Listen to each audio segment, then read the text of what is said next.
Mira Lane lay in a hospital bed, her body broken like cracked porcelain and her breath carried by machines. She had survived a plane crash that killed dozens, yet survival felt like punishment. The lights above her flickered softly, casting shadows over her swollen face. She heard a phone on speaker 2 floors down, the voice carrying through the vents like an unwanted echo. It was her daughter, Clara, laughing about her mother's death. Myra's heart tightened as Clara said, "Mom's plane crashed. Finally, we can sell everything." That cold laugh cut deeper than any of Myra's fractured ribs. The nurse who owned the phone didn't know Mira was awake. She left the device on the counter while collecting linens, completely unaware of the wound she had opened. Mira stared at the ceiling tiles, counting them to keep herself from breaking apart. 23. Then again. 23. Every number felt like a betrayal. She whispered hoarsely, how did she become this? Memories flooded her, the little girl who used to kiss her cheek before school, the child who clung to her during storms. That girl was gone now, replaced by a woman who celebrated her mother's death as if it were a lottery win. Because her purse was stolen during the evacuation, the hospital admitted her as Jane Doe, and Mira didn't correct them. The plane manifest listed her as missing, presumed dead, and she allowed it. Less pressure from family, the nurse had said kindly. But family was exactly what Mira no longer had. Out of 121 passengers, 87 died at once. Mira had survived wedged between a tree and an icy ledge. A miracle, the doctor said, but she felt nothing but pain. True pain came when she realized that no one searched for her. No daughter. No tears. Only silence. When a man in a suit arrived the next morning, Mira could barely speak, but she listened as he introduced himself as part of the airline settlement team. "We're offering compensation," he whispered, as if money could fix her shattered world. He didn't know she was the woman with no family looking for her, because no one had questioned her disappearance. Later that day, the nurse gently mentioned that Clara had already listed Myra's home for sale. Outdated fixer-upper, Clara wrote online, attaching photos of rooms where Mira had once sung lullabies and planted daffodils with her granddaughter Grace. Mira closed her eyes, her heart sinking deeper than her injuries. Mira stayed quiet, whispering only to herself as her strength slowly returned. She did not tell anyone her real name. She did not ask the staff to call Clara. Instead, she listened and remembered. She remembered the day she gave Clara money for her first condo, the nights she helped raise little Grace, the debts she paid off without hearing a single thank you. The betrayal hurt more than the crash itself. "There are many kinds of death," Mira murmured. "One is the body. The other is being treated like property." And in that quiet room, she decided she would not reveal she was alive, not yet. Days turned into weeks, and Myra's body slowly learned how to exist again. The hospital moved her to a quieter wing, where the walls hummed with soft machines and half-finished prayers. The nurses were kind but distant, calling her Ms. Doe like she was a temporary ghost. "You're a tough one," one of the doctors said, flipping through her chart without really meeting her eyes. "Most wouldn't have made it past the second night." Mira wanted to answer, "I'm not tough. I just refused to die before I understood why my own daughter was glad to lose me." But she only nodded and saved her strength. After 6 weeks, they sent her to a rehabilitation center with gray walls, soft music, and volunteers who smiled with tired eyes. Mira relearned simple things: how to hold a fork, how to button a shirt, how to walk without clinging to the rails. She healed faster than they expected, but she hid some of her progress. "You're getting stronger," a therapist said one afternoon. "Any family we can call?" Mira shook her head. "No one," she replied softly. In truth, she did have family, but they had already buried her in their hearts and moved on to the money. On paper, Mira was dead. Some burned and broken body at the crash site had been matched to her outdated dental records. A simple clerical error, they called it. The kind that should never happen, but easily does when nobody is really watching. Clara hadn't demanded answers. She had simply accepted the story and rushed the paperwork.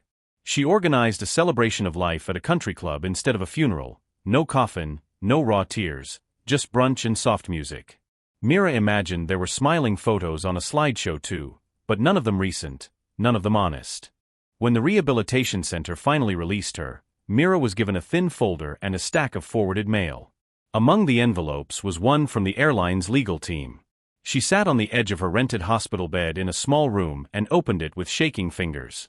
The letter offered $18 million in settlement money in exchange for her silence. No interviews, no lawsuits, no public anger. She read the number 3 times. Her face did not change. "They want me gone," she whispered. "The airline wants me quiet, and Clara wants me dead.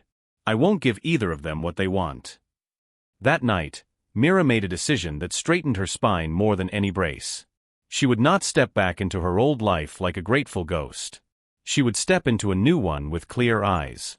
The next morning, she asked for a phone and called the only person who had ever checked on her without asking for money, her longtime lawyer, Mark Hale. When he heard her voice, he went silent. "Mira," he breathed. "Are you alive?" "Very much alive," she replied calmly. "And I need your help." In that moment, she was no longer Jane Doe. She was Mira Lane again, and she was done being erased. Mark met Mira 2 days later in a small borrowed office above a quiet bakery. When she walked in wearing a scarf and sunglasses, he stood immediately, eyes full and warm. "You look different," he said softly. "I feel different," Mira replied. They sat. He listened as she explained the crash, the silence, and Clara's celebration of her death. Mark rubbed his chin slowly. "What do you want to do?" he asked. Mira looked at him directly and said, "Accept the settlement. But I want total control of what happens next." His eyebrows rose, not in shock, but in respect. "What about Clara?" Mark asked. Mira's face hardened like cooling steel. "She gets nothing. Not a cent. Not a memory I do not choose to give." Mark nodded. "And your granddaughter?" "Grace," Mira whispered, softening. "She gets a future. But she will earn it by choosing truth over comfort." Mark leaned back. "Then we make a trust, protected, untouchable." Mira breathed in deeply. "Yes. A trust she cannot claim until she is old enough to stand alone." For the first time since the crash, Mira felt something close to purpose. The next morning, Mira left the rehabilitation center quietly. No celebration. No goodbyes. She took a cab 3 hours away and rented a small apartment under a new name, Mira Ellis. She bought thrift clothes, a basic phone, cheap shoes, and a used sedan with peeling paint. She didn't look like a woman worth $18 million, but she looked like someone free from expectations. She sat on the floor that first night, holding a cup of tea, whispering, "This time, I build a life that cannot be stolen." When she finally returned to her old neighborhood, she stayed inside her car across the street. Her former home looked unfamiliar, painted in trendy beige, her flowers gone, her windshield missing. A young couple stood on the porch laughing with excitement. Behind them stood Clara, dressed in a white blazer, smiling like a woman who had never lost anything in her life. Mira gripped the steering wheel until her hands shook. "She didn't just replace me," she murmured. "She erased me." The couple stepped inside, and Mira drove away, her breath cold and steady. Back in her apartment, Mira opened the secure laptop Mark gave her. Inside were emails Clara had sent the estate attorney. "Old furniture can go. Donate or dump," Clara wrote. Mira stared at a photo attached, her cedar chest, tossed aside like trash. "This held everything I owned," Mira whispered. She pressed her palm to the screen as if touching a memory. "She's not just selling things, she's selling pieces of me." The anger in her chest cooled into something sharper, something clearer. She wasn't planning revenge. She was planning truth. 3 days later, Mira followed Clara from a distance. She sat at a quiet cafe window, watching Clara's silver Audi pull up with Grace climbing inside. Grace looked tired, quiet, older than her age. Clara talked animatedly, hands waving, voice sharp even from afar. Grace stared out the window, nodding without interest. Mira whispered, "She still has gentleness in her." She followed them to a storage facility where Clara barked orders and Grace carried boxes silently. When a small ceramic horse, Walter's old gift, rolled in a box and cracked, Clara didn't even notice. But Grace bent slightly, watching it sadly. That night, Mira dug through the dumpster behind the facility and found her old wedding photo. The glass was cracked through Walter's face, the frame bent. She lifted it carefully, wiping dirt off with her sleeve. "We built a life," she whispered. And she threw it away. She placed the photo gently on the passenger seat of her car, then sat behind the wheel for a long time. When she finally spoke, her voice was steady. I will not destroy Clara. I will simply hold up the mirror and let her see herself. Mark called 2 days later. She's pushing the probate court, he said. She wants everything transferred immediately. Mira nodded, though he couldn't see her. Delay her, she replied. Quietly. No fights. Just paperwork that moves slower than she expects. Mark chuckled. You're good at this. Mira answered, I spent 40 years being quiet. Now silence works for me. She sat down with a notebook and wrote a list, not of revenge but of truths she needed to face. She circled one sentence twice. Grace is the only one worth saving. On Sunday, Mira returned to her old street, this time not to grieve but to understand. The young couple had moved in fully now. A child's laughter bounced from the yard. The porch held new wind chimes, bright, cheerful, not hers. She stood across the street remembering the mother she once tried to be. This place raised me, she whispered, but it no longer defines me. She placed an old photograph of her younger self under the new family's mailbox, weighed it with a stone, then walked away. She had no desire to reclaim the house. She wanted to reclaim herself. The next day, Grace arrived at Myra's apartment carrying a bag of deli sandwiches. Grandma, she said, stepping inside without fear, I hope you're hungry. Mira smiled, setting 2 plates at the table. They ate quietly, the kind of silence that felt safe. Grace talked about school, art, tiny dreams she never shared with her mother. Are you scared to start over? Grace asked. Mira shook her head. Not anymore. The only thing that scared me was disappearing. Grace reached across the table, squeezing her hand gently. You didn't disappear, she whispered. Mom just stopped looking. After lunch, Mira and Grace stepped onto the small patio where Mira kept potted herbs. Grace bent to water the dry rosemary plant and shook her head. You're letting it die, she teased. Mira smiled faintly. I was waiting for someone to notice. Grace laughed softly, brushing hair behind her ear. You really are stubborn. Mira sat back in her chair, letting the sun warm her arms. Stubbornness is the reason I'm still here, she said. Grace looked at her for a long moment. I'm glad you are, she whispered, and in that quiet moment, Mira felt a piece of her heart settle. As Grace prepared to leave that afternoon, she hesitated at the door. Mom will be angry I'm here, she murmured. Mira nodded. I know. Grace looked down. Are you scared of her? Mira shook her head gently. I'm not scared of Clara. I'm scared of what she's becoming. Grace's throat tightened. She wasn't always like this. Mira reached out and touched her granddaughter's shoulder. Neither was I. Grace leaned forward and hugged her tightly, the kind of hug that held both apology and hope. Then she left, closing the door softly behind her. That evening, Mira walked along the river, a habit she'd formed during recovery. The water rippled with soft light, and she breathed slowly, letting the air settle her thoughts. Truth won't fix everything, she whispered to herself. But lies will ruin everything else. She knew Clara would come soon, storming, demanding, rewriting the story like she always had. But now Mira had grace, clarity, and the law on her side. She watched a leaf float gently downstream and murmured, no more disappearing. No more silence.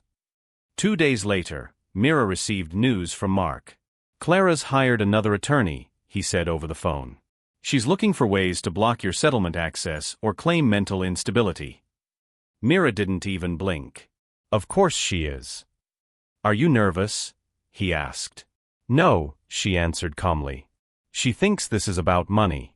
It's never been about money. Mark exhaled slowly. She won't stop easily. Myra's voice was steady. Good. Neither will I. She hung up and closed her eyes, preparing for the confrontation she knew was coming. That Friday, Mira went to the park and waited for Grace by the fountain. Grace arrived with timid steps and tired eyes. They started walking slowly, leaves crunching beneath their feet. Mom has been asking questions, Grace said quietly. She feels you're planning something. Mira nodded. She's right. Grace looked at her with a mix of fear and trust. Will it hurt her? Mira sighed softly. Truth hurts people who built their lives on lies. Grace swallowed. She'll blame me. Mira stopped walking and took her hand. Then let her. You're not responsible for her choices. They sat on a bench facing a row of blooming roses. Grace hugged her knees and said, "She's always managed me. My choices, my classes, even what I post online." Mira nodded slowly. "She managed me too. For years, I stayed quiet to keep the peace." Grace turned her head. "So how do I stop that?" Mira smiled gently. "By choosing yourself. Even when it scares you." Grace exhaled shakily. "I want to move out," she said. "A friend needs a roommate." Mira touched her cheek. "Then go. Build a life that doesn't require permission." Grace leaned back and wiped a tear quickly, embarrassed. "Do you miss Mom?" she asked. Mira stared at the sky. "I miss who she was before winning became more important than love." Grace nodded, understanding too well. "If she tries to twist things," Grace whispered, "what should I do?" Mira responded softly, "Stay clean. Don't fight dirt with dirt. Just let the truth stand. People reveal themselves eventually." Grace gave a small smile. "You sound like someone who's finally done hiding." Mira chuckled. "I think I am." One quiet morning, Mira walked into Clara's office without waiting for permission. The receptionist froze when she saw her, recognizing her only as the mysterious older woman. Mira opened Clara's office door slowly. Clara was pacing, phone in hand, tension in her shoulders. She turned sharply, eyes widening in shock. "You," Clara breathed. "You can't just walk in here." Mira stepped forward calmly. "I can do anything I choose now." Clara swallowed hard, fear flickering beneath anger. "What do you want?" she demanded. "I've already taken what I want," Mira answered. "I'm just here to watch the rest fall into place." Clara crossed her arms tightly. "You ruined everything," she hissed. Mira shook her head slowly. "No, Clara. I simply stopped pretending." Clara walked toward the window, her voice trembling with frustration. "You disappeared. You left me to deal with the mess." Mira stepped closer. "I didn't disappear. You never looked." Clara's jaw twitched. "You think you're righteous?" Mira replied, "No. But I know who I am now. And I know who you've chosen to become." Clara's eyes flashed with something like guilt, but it vanished quickly behind fury. "What now?" Clara asked finally, her voice small for the first time. Mira picked up a sealed envelope from Clara's glass desk and placed it gently in her hand. "This," she said, "is the official notice. You're receiving nothing from my estate. Not now, not later." Clara's breathing hitched. "You hate me," she whispered. Mira shook her head. "No. Hate means I still expected something from you." She walked to the door. Clara whispered, "Mom." But Mira didn't look back. She closed the door softly, the kind of final closing that doesn't need to be loud to be permanent. Mark's office smelled faintly of old books and burnt coffee when Mira walked in. He closed the door behind her gently. "Are you ready for this?" he asked. Mira nodded, her voice calm. "More ready than I've ever been." He opened a thick folder and slid it across the desk. "These are the final documents, the trust for Grace, the foundation under your name, and the revised will." Mira read each page carefully, signing with a steady hand. When she was done, Mark exhaled. "You've changed your entire legacy today." Mira replied softly, "No. I simply reclaimed it." They reviewed the foundation papers next. "This fund," Mark explained, "will help older women who were pushed aside by life, widows, mothers, caregivers, anyone forgotten." Mira smiled faintly. "Help the ones no one checks on." Mark wrote the line into the mission statement. "And Grace?" he asked. Mira tapped the trust documents gently. "She will inherit at 25, when she's strong enough to stand on her own." Mark looked at her with something like pride. "You gave her a future." Mira closed the folder. "She earned it by seeing me when no one else did." Later that afternoon, Mira walked through the city streets with the cool autumn wind brushing her face. She passed a bakery, a flower shop, and a group of teenagers laughing loudly. Everything felt strangely bright. She whispered, "I am not a ghost anymore." A woman on a bench nodded at her, clutching a paper bag like treasure. Mira nodded back. It reminded her that many people lived quiet lives, unnoticed and unprotected, until someone reached out.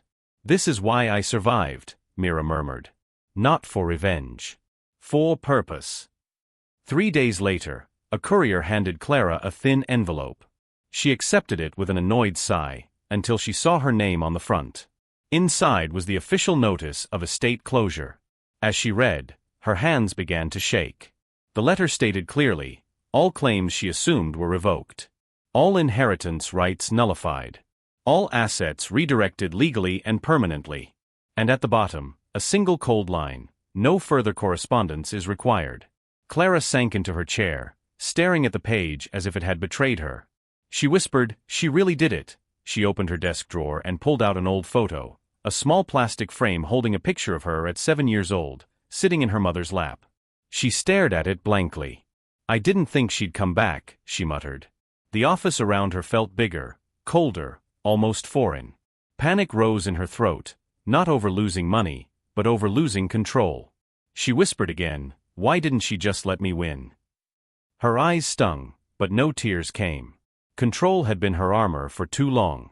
Meanwhile, Grace visited Mira again, this time with 2 mugs of hot chocolate and a shy smile. "I told Mom I'm moving out," she said quietly. Mira nodded with calm pride. "How did she take it?" Grace sighed. "She yelled. Then she called me ungrateful. But I didn't back down." Mira placed her hand over Grace's. "Choosing yourself doesn't mean abandoning her. It means you're finally living your life." Grace's eyes softened. "I want you in it." Mira smiled. "I'm not going anywhere." They sat outside on the patio as the evening light dimmed. Grace spoke about her dreams, studying art, traveling, finding her own voice. Mira listened the way she wished someone had listened to her at that age. "You're brave," Mira said. Grace shook her head. "No, I'm terrified." Mira smiled. "Bravery is doing it anyway." Grace leaned her head on Myra's shoulder, something she hadn't done since she was little. "Thank you for coming back," she whispered. Mira closed her eyes. "I never left. I was just waiting to be seen." The next morning, Mira drove to her old neighborhood one final time. She parked across the street and watched the young family on the porch. The little girl laughed loudly, chasing a bright red ball into the yard. Mira felt no ache, no sting, only peace. "This house is theirs now," she murmured. She stepped out of the car, crossed the street, and placed a tiny wildflower at the edge of the driveway. It wasn't a message. It wasn't a claim. It was simply a goodbye to the version of herself she no longer needed to carry. When Mira returned home, she found Grace sitting on the couch, sketchbook open. "You're early," Mira said. Grace smiled. "I wanted to help you plant new herbs." They went to the patio together. Grace filled the pots with fresh soil while Mira gently patted the roots of the new rosemary and thyme. The air smelled like possibility. "New beginnings?" Grace asked. Mira nodded. "Real ones." Grace brushed dirt from her hands. "Grandma, are you happy?" Mira looked at the small garden forming in front of them and breathed deeply. For the first time in a very long time, yes. As the sun dipped low, painting the sky in soft gold, Mira sat beside her granddaughter with quiet contentment. She had lost a house, a past, and a daughter who chose ambition over love, but she had gained something stronger. She had reclaimed her name, her voice, her life. Grace leaned against her, warm and steady, and Mira whispered, "People think survival is a miracle. But rebuilding, that's the real miracle." She looked out at the small patio, the new herbs, the calm evening air. "This," she said softly, "is the ending I choose." And for the first time, the ending finally felt like hers.